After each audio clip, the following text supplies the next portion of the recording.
बोलिए सियावर रामचंद्र भगवान की जय। बोलिए गुरुदेव महाराज की जय। बोलिए व्यासकादि की जय। बोलिए शंकर भगवान की जय। बोलिए सदाशिव भगवान की जय। वक्रतुंड महाकाय कोटि सूर्य समप्रभ विघ्नं कुरु मे देव सर्वकार्येषु सर्वदा। या देवी सर्वभूतेषु विद्यारूपेण संस्थिता। नमस्तस्यै नमस्तस्यै नमस्तस्यै नमो नमः। वर्णानामर्थसङ्घानं रसानं छन्दसामपि मङ्गलानं च कर्तारौ वन्दे वाणी विनायकौ। ॐ त्र्यम्बकं यजामहे सुगन्धिं पुष्टिवर्धनम् उर्वारुकमिव बन्धनात् मृत्योर्मुक्षीयमामृतात्। वन्दे बोधमयं नित्यं गुरुशङ्कररूपिणीं यमाश्रितो हिवकोऽपि चन्द्र सर्वत्र वन्दते।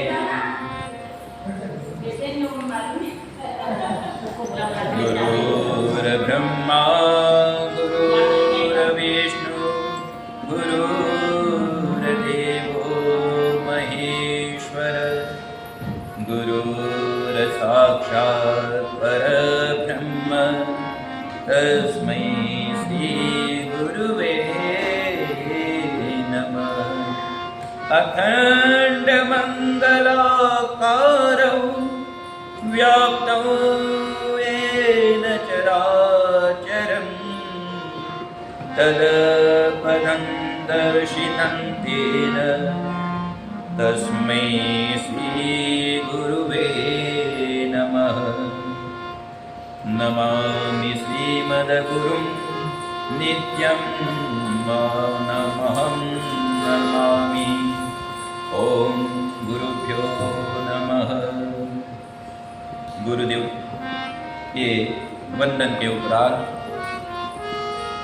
हम सभी शिवपुराण के श्रावण मास में किए जा रहे शिवपुराण के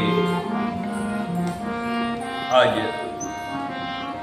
तृतीय दिवस का रसपान करें। शिवपुराण की कथा का श्रवण करें।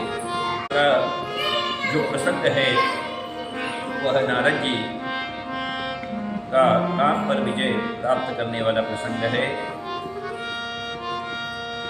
सूर्य महाराज शौनक आदि 27,000 ऋषियों से कहते हैं कि हे मुनियों,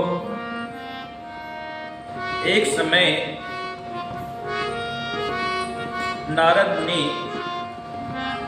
अन्य स्थानों पर घूमते हुए हिमालय पर्वत पर आए और यहाँ पर वो नारद का मन तपस्या करने का हुआ। इस विषय में तुलसीदास जी कहते हैं, हिमगिरि गुहा एक अति पावनी बह समीप सुरसरी सुहावनी। आश्रम परम पुनीत सुहावा, देखी ऋषि मन अति भावा। हिमालय पर्वत में एक बड़े पवित्र और दिव्य आश्रम था। उस आश्रम के समीप सुंदर गंगा जी प्रवाहित हो रही थी और उस स्थान पर नारद जी का तपस्या करने का मन हुआ और वह उस स्थान पर तपस्या करने के लिए बैठ गए। निरखि शैल सरी विपिन विभागा, भयहु रमापति पद अनुरागा। सुमिरत हरि शाप गति बाधी, सहज विमल मन लागी समाधि। वन पर्वत नदी आदि हिमालय की सुंदरता को देखकर नारद जी का लक्ष्मी श्रीपति के चरणों में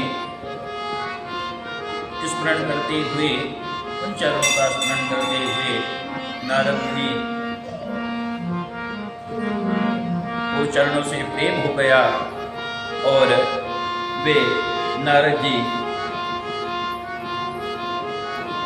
उस समय उनके भाई दक्ष द्वारा दिए गए श्राप से मुक्त हो गए और तपस्या करने के लिए आसन लगाकर बैठ गए।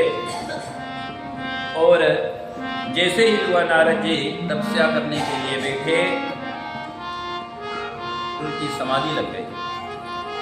स्थिर होकर तप करने लगे और फिर काल तक तप करने लगे। इस विषय में रामचरितमानस में पुनः तुलसीदास जी इस प्रकार से कहते हैं। सुन सीर मन महुअति त्रासा, चहत देवर से यमपुर पासा। चहत देवर से ममपुर पासा, जेहि कामी लोलुप जग माही। कुटिल काकहिब सबहि डराई। नारद जी कहते हैं, नारद जी की तपस्या से तप बल से इंद्र भयभीत हो गया। इंद्र को भय लगने लगा कि कहीं तपस्या से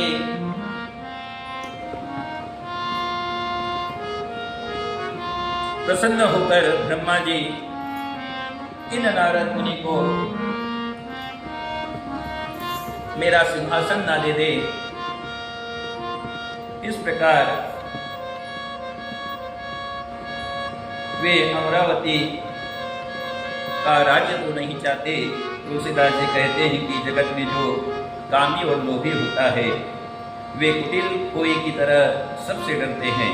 कैसे डरते हैं वह तुलसीदास जी रामचरितमानस के इस दोहे के द्वारा बताते हैं। सुख हाड़ ले भाग सट, स्वान निरखी मृगराज। छीन ले जानी, छीन ले जानी जान जड़। तिमी सुरपद हिन लाल। तुलसीदास जी कहते हैं कि जैसे मूर्ख कुत्ता सिंह को देख करके अपने मुंह में सूखी हुई हड्डी को छुपाकर इधर उधर इस प्रकार सोच करके भागता है कि कहीं यह सिंह मेरी मुंह की यह हड्डी छीन ना ले। इसी प्रकार तुलसीदास जी कहते हैं कि वह इंद्र भी सोचकर नारद जी कहीं मेरा राज्य न ले ले, उन इंद्र को सोचते हुए, इस प्रकार से सोचते हुए लज्जा नहीं आई। और इस प्रकार सोचकर उन इंद्र ने अपने मित्र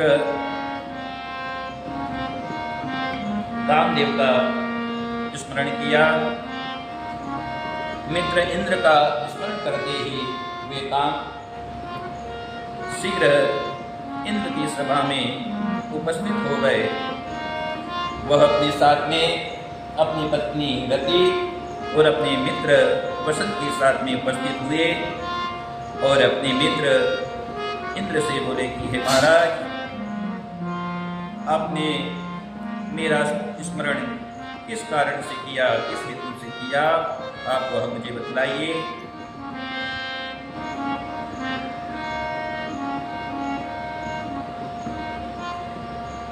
इंद्र उन काम का वचन सुन करके उन कामदेव से बोले कि हे मित्र, तुम्हारे बल से मैंने बहुत लोगों की तपस्या को भंग किया है, अपना राज्य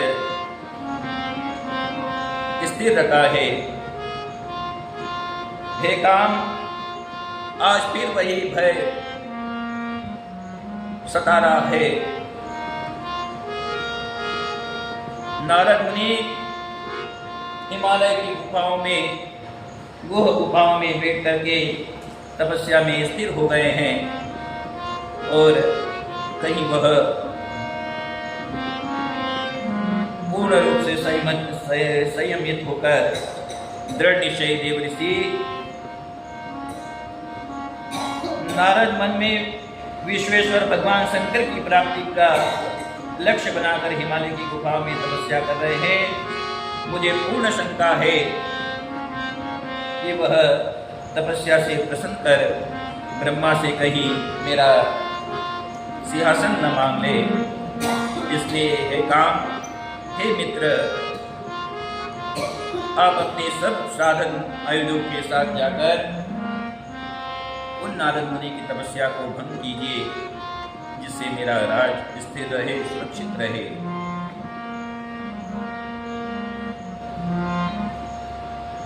और शीघ्र ही जाओ और उनकी तपस्या में विघ्न डालो।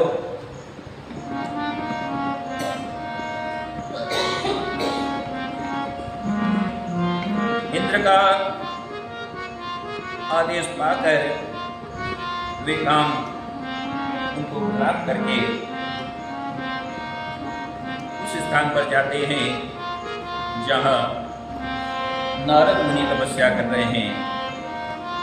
यहाँ पर तुलसीदास जी श्री रामचरितमानस में इस प्रकार से कहते हैं, तेहि आश्रम ही मदन जब गयहु, निज माया बसंत निर्मयहु,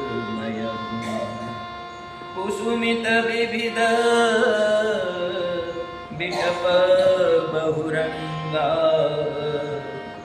पूजहि कोकिल गूंजहि वृंदा।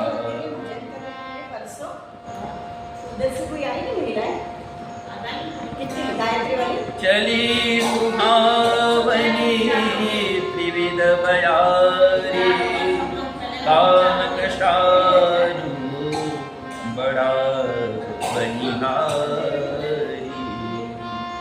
रंबादिक सुर नारी, न बिना सकल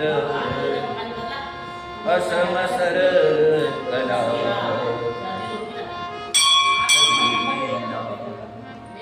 रंभादिक सुर नारी न बीना, सकल असमसर कला प्रवीणा, करहि गान बहुतान तरंगा, विवेकी निपतंगा देख सहाय मदन हरसाना कीन से पुनि प्रपंच विधि नाना काम कला कछु निहिन व्यापी निज भयहु डरेहु मनोभव पापी। जब काम देव उस आश्रम में गए और तब उन्होंने अपनी माया से वहां पर जाकर के अपने समस्त आयुधों को 5 बाणों को उन मुनि के ऊपर छोड़ा। अपनी सारी कलाएं रच डाली। बसंत ने भी मत मत होकर अपने अनेक प्रकार के उन नारद मुनि को नारद मुनि की तपस्या करने और भक्त करने के प्रयास किए, परंतु वे दोनों मुनि की तपस्या को चित्त में विकार उत्पन्न नहीं कर सके। महादेव जी के अनुग्रह से दोनों ने के गर्भ क्षुण्ण हुए और सोनक जी आदि मुनियों ऐसा होने में जो कारण था वह यह था कि उस स्थान पर पहले कामदेव के शत्रु भगवान अविनाशी शंभु ने वहाँ पर तपस्या की थी और काम को भस्म किया था, जिसका प्रभाव आज भी उस स्थान पर था। परंतु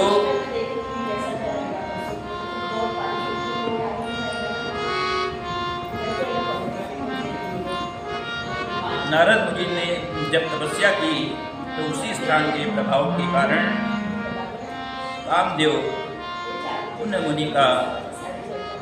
मुनि के तपस्या को भंग करने में असमर्थ रहे। जब नारद मुनि ने देखा कि मैंने काम को परास्त कर दिया है, काम मुझसे परास्त हो गया है, तो इस प्रकार का विचार करते हुए उन्हें गर्व हुआ और वह गर्व के साथ पुनः इस प्रकार का विचार करने लगे कि पहले किसी ने भी कामदेव के द्वारा भक्त किए जाने पर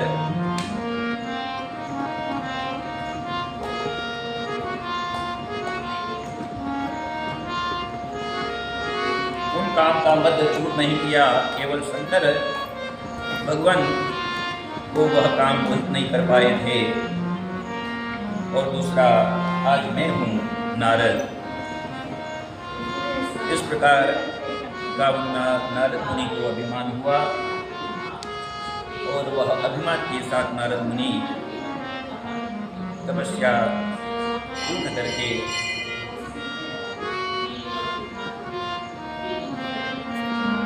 पुनः काम आदि की ओर प्रसन्नता पूर्वक देखते हैं, जिससे काम भयभीत होकर के विचार करते हैं कि कहीं मुनि मुझे श्राप न दे दे। पर वे नारद मुनि बड़े ही प्रसन्न मुद्रा में हंसते हुए उन काम को जाने का आदेश देते हैं। काम बसंत रति अपने प्रयास में असफल हुए।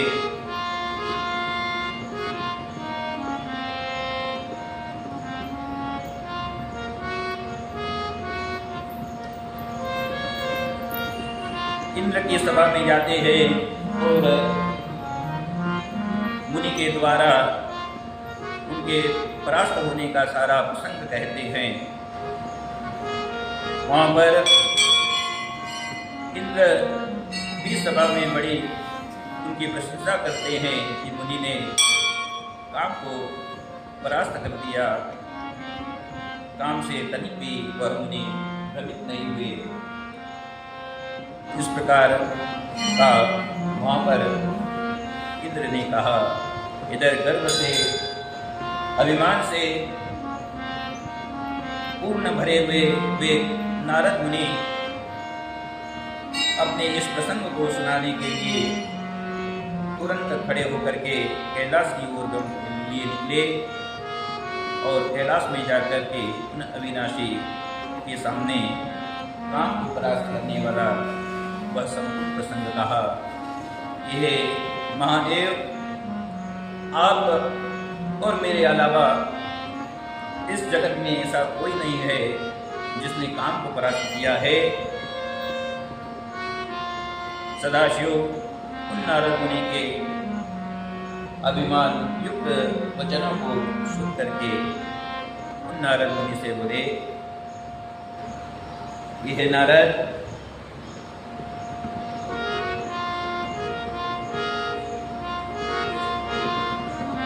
मैं तुमसे एक विनती करता हूँ, तुम यदि श्री हरि के पास जाओ तो वहाँ जाकर कदापि यह मत कहना कि मैंने काम को परास्त किया है, काम का वर्णन किया है। आप वहाँ पर जाए और यदि वहाँ पर प्रसंग चलता रहे, काम के विषय प्रसंग चलने पर भी, आप वहाँ चर्चा होने पर भी किसी से मत कहिएगा कि मैंने काम को परास्त किया है। इस प्रकार चौपाई में तुलसीदास जी इस भाव को व्यक्त करते हैं। बार बार मिनहु मुनि तोहि, जिमि यह कथा सुनावहु मोहि, तिनि जनि हरि सुनावहु कबहु, चलेहु प्रसंग दुराएहु तबहु। बार बार मेरी विनती है, हे मुनि, कि यह प्रसंग आप किसी से नहीं सुनाना। वहाँ पर चर्चा चलती है तो भी कदापि नहीं सुनाना। तुलसीदास जी कहते हैं कि शंभु ने उन नारद की को शिक्षा दी, परंतु उस शिक्षा को नारद जी ने ग्रहण नहीं किया। अब इस विषय में यही कहा जा सकता है कि श्री हरि की इच्छा बलवान है। तुलसीदास जी इसमें चौपाई कहते हैं, राम की न चाहि सोई होई, करे अन्यथा अस नहीं कोई, शंभु वचन मुनि मन नहीं भाए, तब विरंची लोक सिधाई। राम जी को जो करना है वह वही करते हैं। हे नारद, शिव जी के वचन को न मानकर वे नारद मुनि ब्रह्मलोक उन राम जी के लोक को चले गए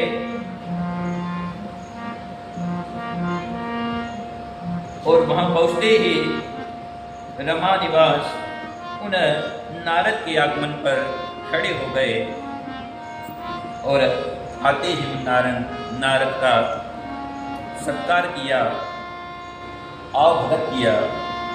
नारद मुनि गर्व से परिपूर्ण थे। नारायण का दिया हुआ सत्कार,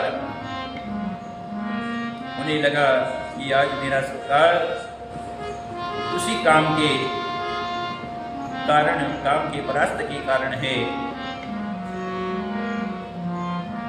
इस प्रकार वह अभिमान से भरते पूर्ण ग्रह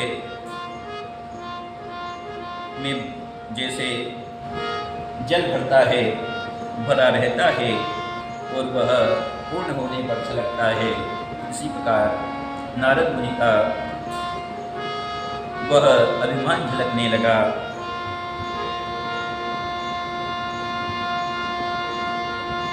फिर उन श्री हरि ने नारद मुनि से कहा कि आपने बहुत दिनों के बाद मुझ पर दया की है, अर्थात आपने बहुत दिनों के बाद यहाँ आकर मुझे दर्शन दिए। किस काम के चलते आप यहाँ पर पधारे हैं? शिव जी की माया से मोहित नारद बड़े ही अभिमान से कामदेव से विचलित न होने वाला प्रसंग सुनाते हैं और इसमें तुलसीदास जी कहते हैं, दोहे के रूप में इस प्रकार कहते हैं, रुख वदन करी वचन मृदु बोले से भगवान, तुमरे सुमिरन ते मिटही मोह मार बदमान। हे मुनिराज, आपके स्मरण करने से दूसरों का मोह, काम, मद आदि और अभिमान मिट जाता है। हे मुने, आपके भीतर भक्ति, ज्ञान और वैराग्य है, तो आपको काम, मोह आदि विकार कैसे उत्पन्न हो सकते हैं? आप तो नैष्ठिक ब्रह्मचारी हैं, ज्ञान वैराग्य से युक्त हैं, फिर आपको काम विकार कैसे आ सकता है? हे मुने, आपको या आपके दर्शन मात्र से दूसरों के काम विकार आदि नष्ट हो जाते हैं, उनके काम, मोह, मद और अभिमान आदि मिट जाते हैं। सूत जी कहते हैं कि अभिमानी की इतनी प्रशंसा की जाए तो वह उसी घड़े के समान झलकने लगता है। भगवान करुणा निधान ने मन में इस प्रकार विचार किया कि नारद के मन में गर्व का भारी वृक्ष अंकुरित हो गया है। इस वृक्ष को शीघ्र अतिशीघ्र ही काट कर फेंकना होगा।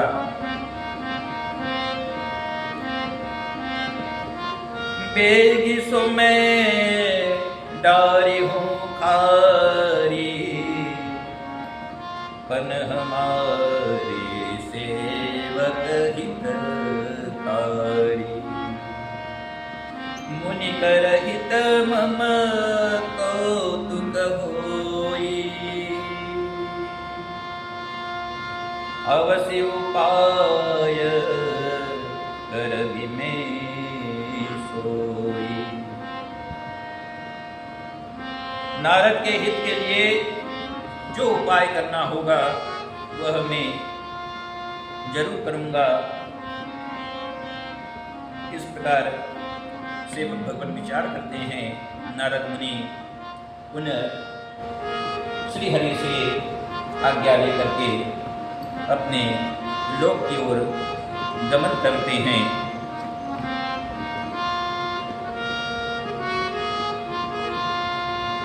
और उन श्री हरि के चरण पादों में झुक करके प्रणाम करके वे नारद जी विदा लेते हैं।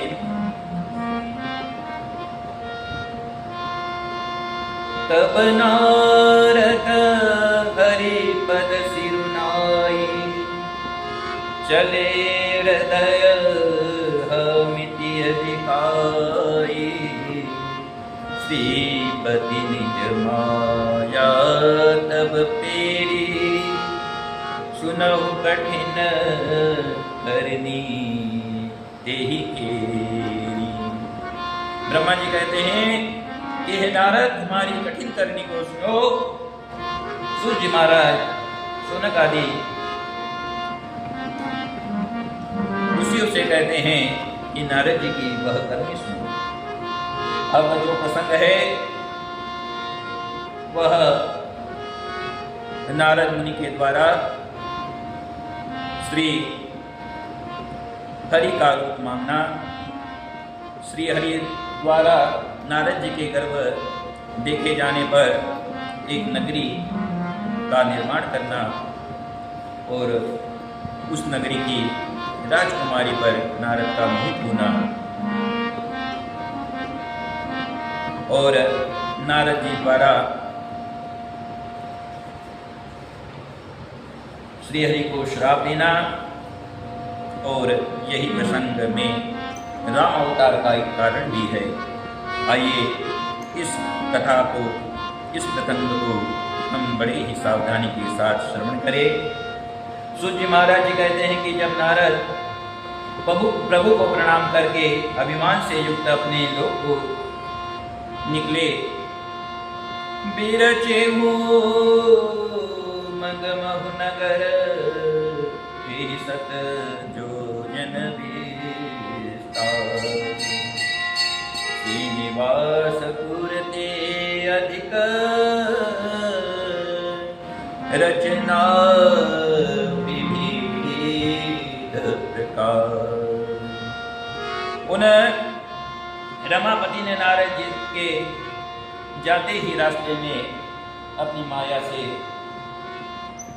100 योजन की एक नगरी की रचना कर दी, जो वैकुंठ से भी अति सुंदर थी।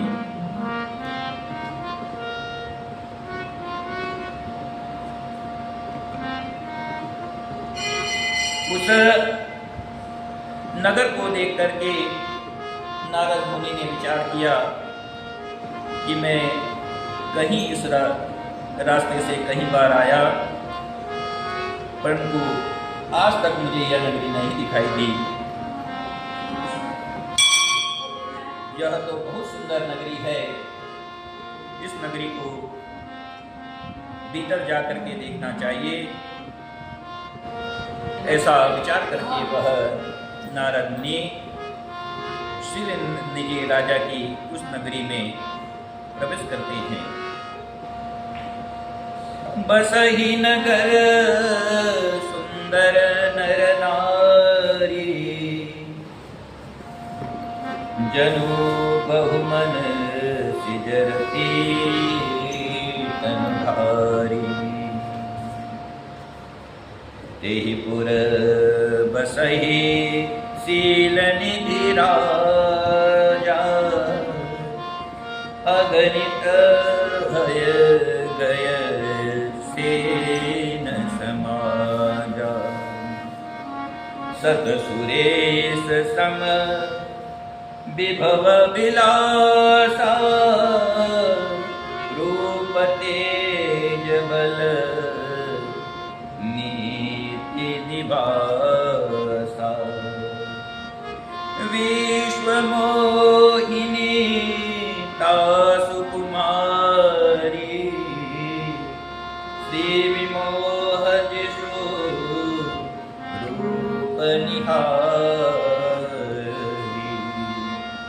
सोई हरि माया सब गुण खानी, शोभा तासु की जाई न बखानी, करहि स्वयंवर शो नृप बाला, आए तह अगणित महिपाला, मुनि को दुखी नगर दे गयहूँ, पुरवासिन सब पूछत भयहूँ, सुनि सब चरित भूप ग्रह आए, करि पूजा नृप मुनि बैठाए, करि पूजा नृप मुनि बैठाए, आनि देखहि नारद ही भूपति राजकुमारी, केहु नाथ गुण दोष सब, एहि हृदय विचारी। नारद जी ने उस नगरी को देखा। उस सुंदर नगरी में उन्होंने जैसे ही जाने का विचार किया तो उस नगरी की सुंदरता, उसका वैभव इंद्र से की सभा, इंद्र के अमरापुरी से भी अधिक थी। वैकुंठ के समान उस नगरी की शोभा थी। नारद मुनि उस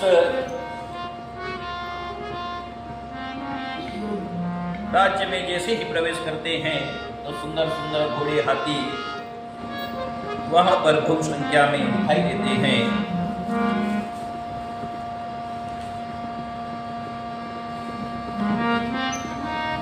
और वह जो राज्य था वह शीलनिधि नामक राजा का राज्य था। उस राज्य के राजा शीलनिधि की एक कन्या विश्वमोही नाम की थी और उस कन्या का विवाह हेतु राजा ने स्वयंवर रचा था और वो स्वयंवर में भाग लेने के लिए अनगिनत राजा वहां पर उपस्थित हुए हैं और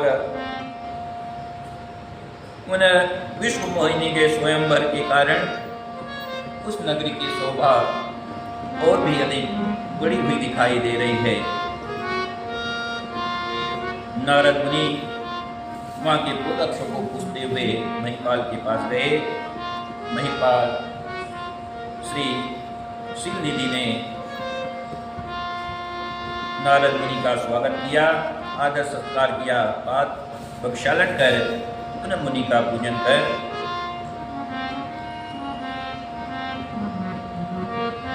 अपनी विश्व मोहिनी नामक कन्या को बुलाया और कहा कि हे मुनि, यह मेरी बालिका है, कल इसका स्वयंवर है। अब ज्योतिष के अच्छे ज्ञाता हैं, हे मुनि इसके भाग्य को बतलाइए कि इसका भाग्य क्या है और इसे किस प्रकार का राजा वर्ण करेगा। नारद मुनि ने उन विश्व मोहिनी राजकुमारी की ओर देखा। मुनि मोहित हो गए और मुनि की उनके मुखमंडल पर टकटकी लग गई। वे मुनि उन राजकुमारी को निहारते रहे और उन द्रव के द्वारा, उन राजा के द्वारा भाग्य के विषय में पूछे जाने पर उन मुनि ने अपने ही अनुरूप, अपने ही मनगढ़ंत उस राजकुमारी का भाग्य गढ़ दिया और राजा को सुना करके वे मुनि शीघ्र उन राजकुमारी को प्राप्त करने की इच्छा से श्री हरि के निवास वैकुंठ को गए और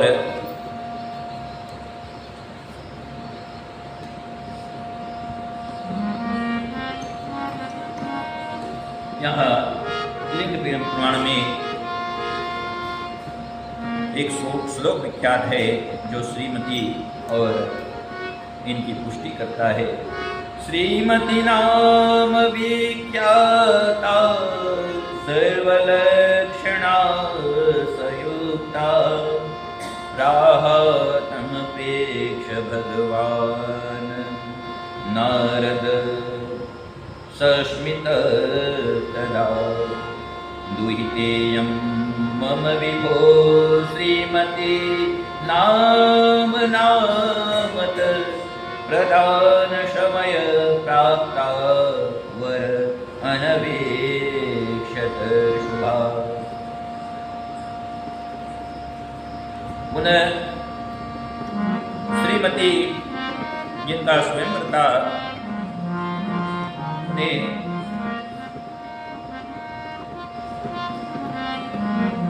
मुखमंडल की शोभा को विचार करते हुए तुलसीदास जी श्री हरि का स्वरूप मांगने के लिए विचार करते हैं कि यदि मैं इस कन्या को प्राप्त करूंगा तो वह अपने रूप से नहीं कर सकता। इस कन्या को प्राप्त करने के लिए मुझे श्री हरि का रूप धारण करना पड़ेगा और वह रूप में श्री हरि से मांगकर इस कन्या को वरण करूंगा। इसमें तुलसीदास जी कहते हैं, अति आरती कही कथा सुनाही, करहु कृपा करी को सहाय। आपन रूप देहु प्रभु मोहि, आन भाति नहीं पावोहि।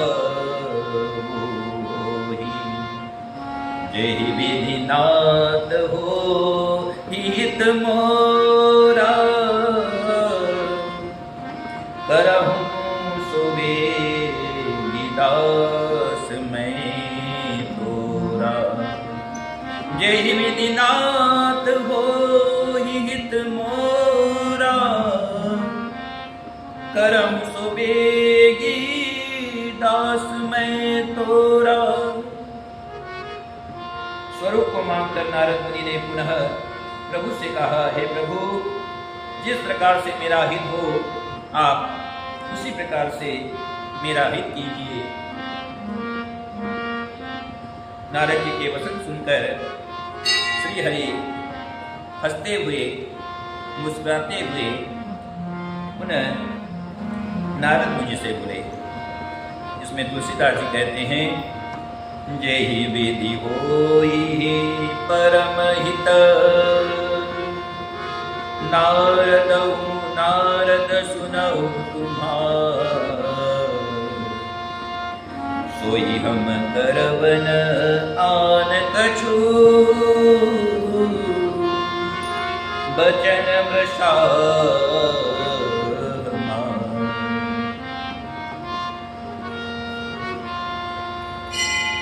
कुपत माग रुच व्याकुल रोगी,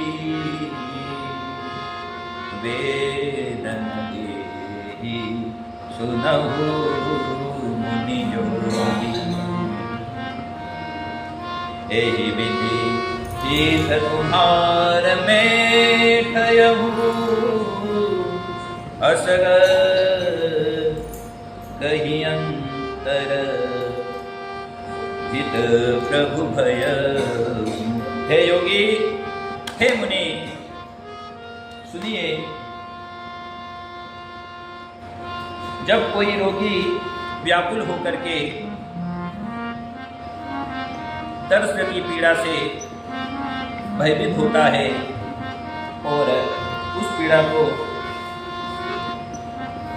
का एहसास उसे व्याकुल कर देता है, वह ईश्वर के से उपत्य अर्थात मृत्यु की ही आराधना करता है। वह ईश्वर रूपी उस वेद्य से मृत्यु की आराधना करता है कि अब मैं इन कष्टों को सहने में असमर्थ हूँ, आप मुझे इन कष्टों से छुटकारा हेतु अब मुझे मृत्यु प्राप्त हो, ऐसी कोई दवा, कोई जड़ी दीजिए। पर वह ईश्वर रूपी वेद्य उस रोगी के हित करने की ठान लेते हैं और उसे उस पीड़ा से निवृत्ति के मार्ग पर ही ले जाने का प्रयास करते हैं। ऐसा कहकर भगवान अंतर ध्यान हो गए। भगवान विष्णु ने उन्हें नीचे का शरीर अपने समान दिया और ऊपर का मुख वानर के समान दिया।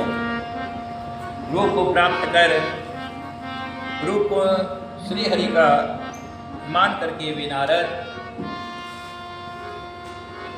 उस शीलनिधि के राजा राज्य में गए और बड़े ही गर्व से कि मैं नारायण का रूप धारण करके अवश्य ही इस कन्या को वरण करूंगा।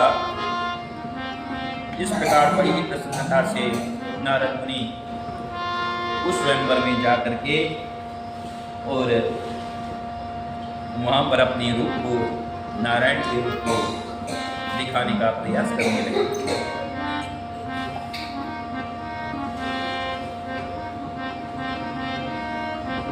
वहां जिस स्थान पर नारद मुनि गए वहां पर 2 शिवगण थे। रहे तहाँ दुई रुद्रगण, तेजा नहीं सब भेद। विप्रवेश देखत फिरहि, परम कोटि नारद जी राजा शीलनिधि की कन्या के स्वयंवर में पहुंचे और वहां पर शिव जी के 2 गण उपस्थित थे। वे नारद के सभी प्रसंग को जान चुके थे। उन्हें ज्ञात था कि नारद को श्री हरि ने वानर का मुख दिया है और नीचे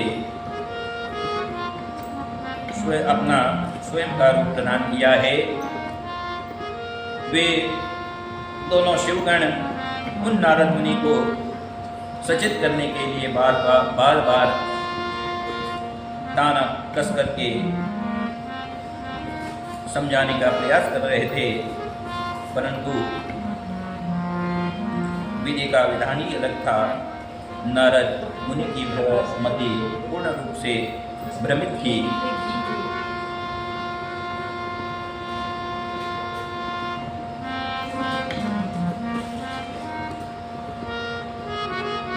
नारद मुनि उन शिवगणों के द्वारा कहे गए किसी भी बात को समझ नहीं पाए। उनकी अटपटी वाणी वो समझने में समर्थ न हो सके। इस प्रकार की माया उनके ऊपर व्याप्त की। इस प्रकार स्वयंवर का समय आया और वह शीलनिधि की कन्या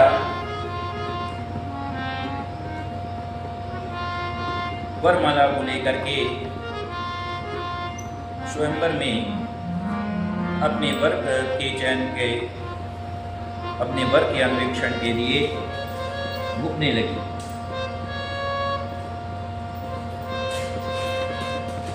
वह कन्या अपने वर को खोज रही थी। उसी समय वे नारद मुनि अपने आप को नारायण का रूप जान करके उन कन्या के सम्मुख, ये कन्या उनके ओर देखे, उनकी ओर आकर्षित हो, इसलिए अपने स्थान पर बैठ करके बार बार उछल रहे थे। उछल करके वे अपने रूप को प्रदर्शित करने का प्रयास कर रहे थे।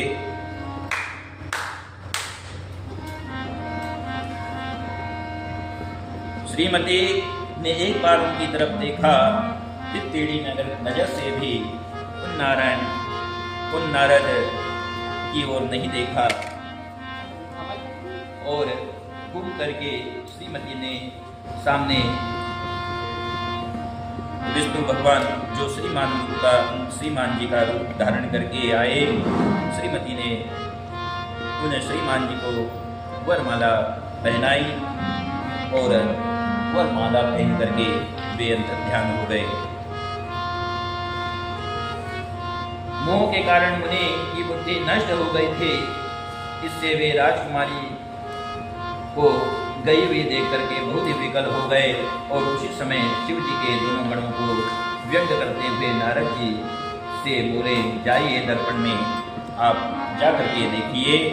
नारद मुनि ने जा करके अपने मुख को जल में देखा और वानर रूप बंदर का मुख देख करके उन्होंने शीघ्र ही उन दोनों शिवगणों को शाप दे दिया कि जाओ, असुर हो जाओ। अस कहीं तो भागे भय भारी, बदन देख मुनि भारी निहारी। बेशु बिलोकी क्रोध अति बारा, तिनहि सराप दीन अति गाढ़ा। हो निशाचर जाई तुम कपटी पापी दोनों, हसे गुहमई सोले फल बहुरी हसे मुनि कोई। हे मूर्खो, तुम दोनों ने मेरी हंसी उड़ाई है, इसलिए तुम पाप के अधिकारी हो और जाओ, उस पाप का अब अधिकार प्राप्त करो, उस पाप को भोगो। और इस प्रकार से मेरे द्वारा श्राप दिए जाने के कारण अब कोई भी मुनि तपस्वी की इस प्रकार से हंसी नहीं करेगा, वह मुनि के श्राप से डरेगा।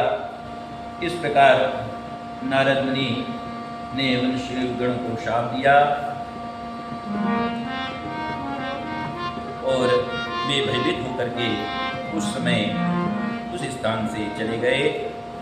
नारद मुनि का क्रोध बहुत बढ़ गया और वे नारद मुनि को करते हुए कमलापति के पास जाने के लिए वहाँ से निकले। नारद मुनि ने मन में इस प्रकार विचार किया जो तुलसीदास जी अपनी चौपाई में लिखते हैं। दो श्राप की मरि हो जाई, जग मोरी उपहास कराई। बीच ही पंथ मिले धनु जारी, संगरमा सोही राजकुमारी। रामचरित्र के मानस के इस प्रसंग में तुलसीदास जी कहते हैं कि उन नारद जी ने अति क्रोध से भर करके और कुपित हुए वे नारद जी श्री हरि के लोक में जाने के लिए निकले और इस प्रकार का विचार करते हैं कि उन श्री हरि को या तो श्राप दे दूंगा या नहीं तो फिर स्वयं अपने प्राण कर दूंगा।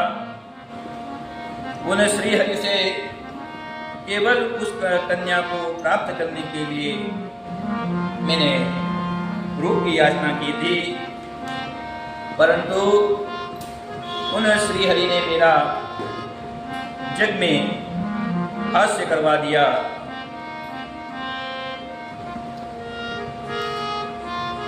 ऐसा विचार ही कर रहे थे कि राह में मार्ग में उन नारद मुनि के सामने वे श्री हरि आ गए और उन श्री हरि के साथ में लक्ष्मी और लक्ष्मी के साथ में वह श्रीमती नामक कन्या भी थी, जिसे देख करके नारद मुनि का क्रोध बहुत बढ़ाया और उन श्री हरि से अनेक दूर वचन कहने लगे कि हे हरि, तुम बहुत दुष्ट हो।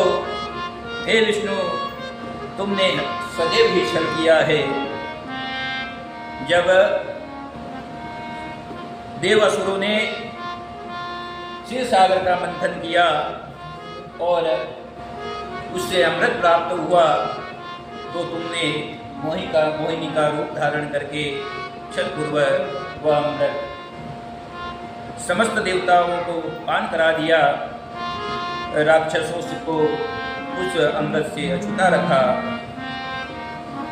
उस क्षीर सागर से जब हलाहल विष निकला तो तुमने शिव जी को बावरा बना करके उस विष को पान करा दिया और स्वयं श्री लक्ष्मी को अपने पास रख लिया। हे विष्णु, तुम छलिया हो और छली ही तुम्हारा स्वभाव है, इसलिए आज तक तुम्हारा कभी भी किसी अच्छे व्यक्ति से पाला नहीं पड़ा, आज पड़ा है। आज मैं निश्चित ही तुम्हें श्राप दूंगा। हे नारायण, तुमने मुझे वानर का रूप दिया, मुझे शील निधि की कन्या जिस पर मैं मोहित था उससे विरह मेरा करवाया और नीचे का रूप नर रूप दिया। इसलिए हे विष्णु, तुम उसी नर रूप में मृत्यु लोक में वास करोगे, जन्म लोगे, अवतार लोगे और उस मृत्यु लोक में जब तुम्हारी पत्नी का तुमसे विरह होगा तो वे बानर ही आकर के उसमें तुम्हारा सहयोग करेंगे। नारद मुनि ने श्री हरि को इस प्रकार का श्राप दिया। शिव शंकर सदाशिव ने अपनी माया को उसी समय उन नारद मुनि से हटाया। माया के हटते ही नारद मुनि ने श्री हरि को देख करके अपने दुख को व्यक्त करते हुए भाव विहल होकर के बोले, हे प्रभु, मेरे द्वारा यह क्या कृत्य हो गया, आप मुझे क्षमा करें। किस प्रकार से मैं ये अपने शाप को वापस ले सकता हूँ।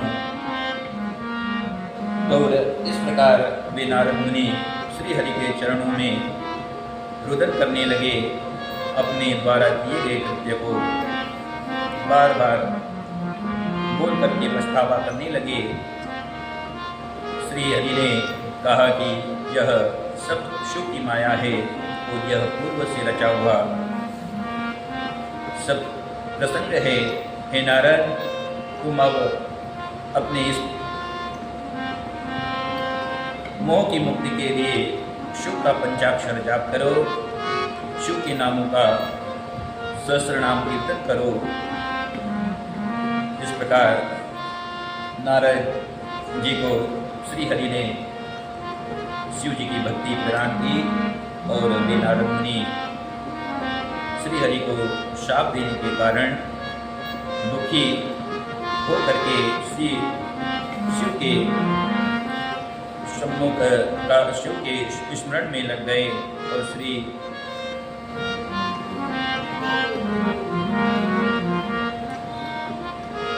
हरि के श्राप देने को अपना पाप मान करके वे अपने आप को बार बार पूछने लगे और शिव सदाशिव का चिंतन करके पंचाक्षर आदि मंत्रों का जाप करने लगे, शिव की तपस्या करने लगे।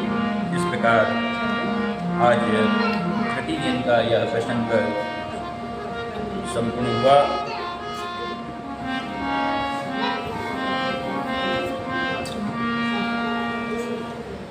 बोलिए सियावर रामचंद्र भगवान की जय। मैंने बचे